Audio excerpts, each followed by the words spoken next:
Hey piano people, in today's tutorial I'm going to give you 4 steps that you can take to make any piano trill sound better. If you are struggling with trills, you are not alone. Trills are very challenging and most piano players can't ever really get them to the point that they can play them with freedom and ease and with that level of musicality that they want. The good news is if you follow these 4 steps, you will get your trills to the point that you can play them with grace and freedom and ease. Now I'm going to use a specific trill so that I can illustrate all of these steps for you, but you can go through these steps for any trill in any piece and it will help you. So we're going to be going over Mozart's K545, his sonata in C. Specifically, we're going to be using measure 15 as an example. So let's dive in. A quick interruption because I have something really awesome to tell you. If you are a piano player that wants to learn how to sight read with more freedom and fluidity, and more importantly, with less wrong notes, I have a free class coming up. I'm going to be teaching a free class where you will discover the 3 steps that you can take in order to sight read with way more accuracy, speed, and fluidity. If you're interested, you can join this free class. Click the link below, enter your info. By entering your info, not only do you reserve your seat for the class, you also get a replay delivered to your inbox. The first step that you can take in order to make piano trills sound better is to figure out the rhythm. And by that, what I mean is to figure out exactly how many notes you are playing and how they coordinate or line up with the other hand. Trills are meant to sound improvised.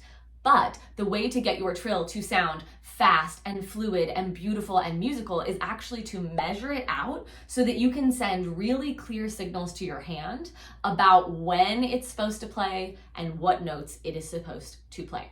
If you don't actually measure out your trill and decide how many notes you're playing and on what beats you're playing them, you're always going to have that feeling of panic when you approach a trill because you're always going to be flying by the seat of your pants because you never actually truly know what exactly you are doing when you get to that trill. Now in the Mozart, there's 2 main ways that you can play this trill. There's 2 main ways that you will hear it if you look up recordings and you listen to professionals playing it. Now, this is going to be true of most trills, and we're going to talk about this a little bit later in the tutorial, that there's often more than one way that you can play it, and that's partially what makes it hard to plan it out and to decide on the rhythm. But let's talk about this example specifically. So in this Mozart sonata, you can play this trill. It's going to start on the upper note, so it's going to start on the A, and you can play it as a shorter trill, so 1, 2, 3, 4, and then the rest of that little figure that's happening. And that's how you will often hear it. With the left hand, it's going to sound like this. And to count it, if you were counting, it would be counted 1, 2, or 1 and 2 and 1 and 2 and. Now, the other way that you can play it is as a longer trill that fills up more of the beat and actually goes all the way until the F sharp. So if you're going to do it that way, it sounds like this. It's 1, 2, 3, 4, 5, 6. So there's 6 notes in the trill, and then there's the 2 F sharps. Now with the left hand, that sounds like this. Now really, either of those options is going to work. So it comes down to making the decision based off of a couple of different things. I like to look up a recording of your favorite piano player playing the piece. What do they do? Use the little settings icon on the YouTube video to slow down the speed of the piece and to really watch their hands and count the rhythm and find out what they're doing for that trill.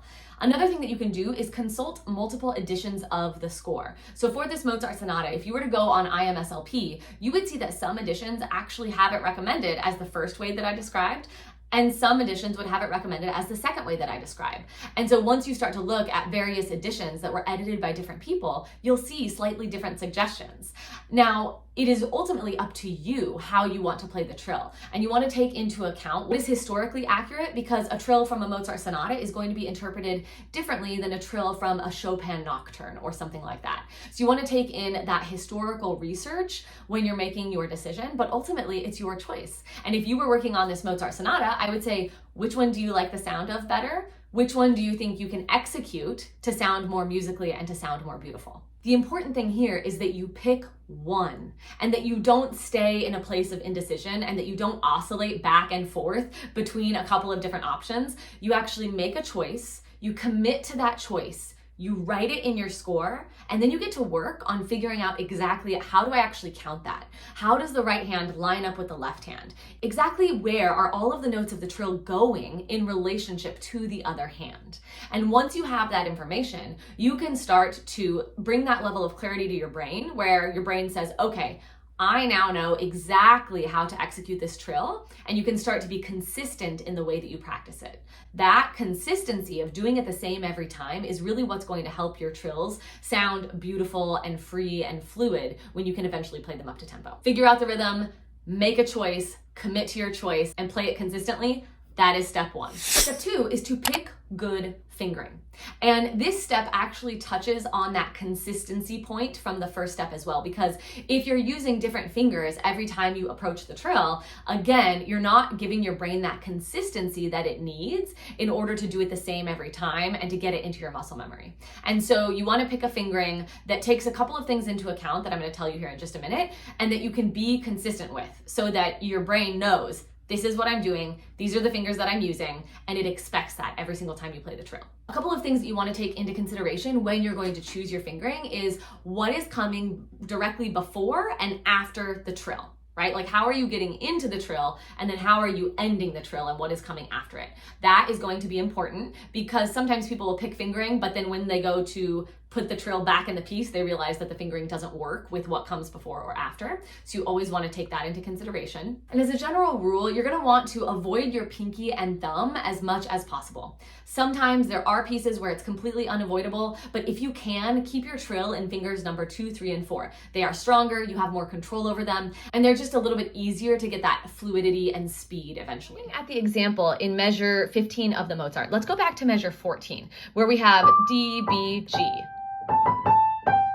That's the measure before, and then the trill. So I have a couple of different options here, but I want to take into account the articulation. So I have these little slurs, and then the note right before the trill is staccato. So I'm going to be coming off of that note. And that's important to know, because if it were supposed to be legato into the trill, that would maybe force me to choose different fingering. But because it's staccato, I know that I'm going to be dropping into the trill. And so I can reset my fingering and pretty much use any fingering to drop into the trill. So let's try it a couple of different ways. So the first way I'm going to try it is coming off of the thumb and going to the fourth and third finger and ending on the second finger. I like that because it keeps me with 2, 3, and 4. I like that I could do that at a slow tempo or up to tempo.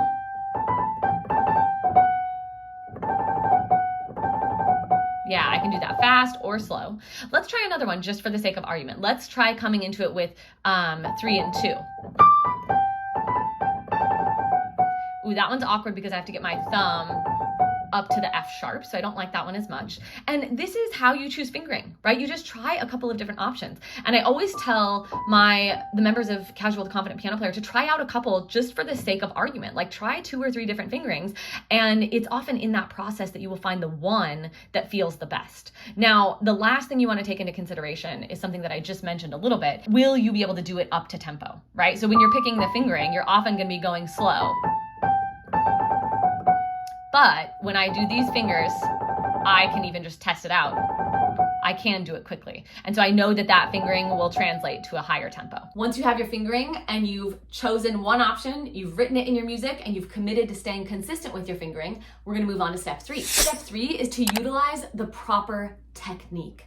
And what I mean by that is to utilize the proper motions of your fingers, your wrist, your arm, and your entire body to support your ability to execute this trill with freedom and grace and speed and beauty.